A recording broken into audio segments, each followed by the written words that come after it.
একাদশের পরের দিন সংক্রান্তি, সেটা তো সবাই নিরামিষ খায়, সবাই জানো।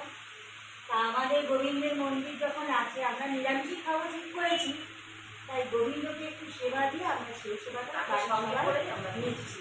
তার সঙ্গে আরেকটা জিনিস আছে, যেটা হচ্ছে কালকে একাদশীও থাকে, তার একটা পালন আছে, সেই উপলক্ষে আজকে গোবিন্দকে ভোগ দিয়েছি এবং সেই ভোগের প্রসাদ আজকে আমরা প্রত্যেকে নেব।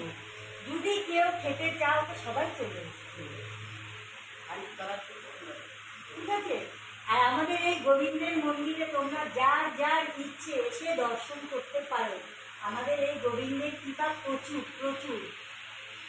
তোমরা যদি আসো তবে তোমরাও এই কৃপা রাখো। ওম গুরুদেবায় নিবেদয়ামি। ওম কীর্তন পঞ্চব্যঞ্জনায় পুষ্পন্নায় ওম গোপাল গৌর গোবিন্দায় নিবেদয়ামি। ওম পঞ্চব্যঞ্জনায় পুষ্পন্নায় রাধা গোবিন্দায় নিবেদয়ামি।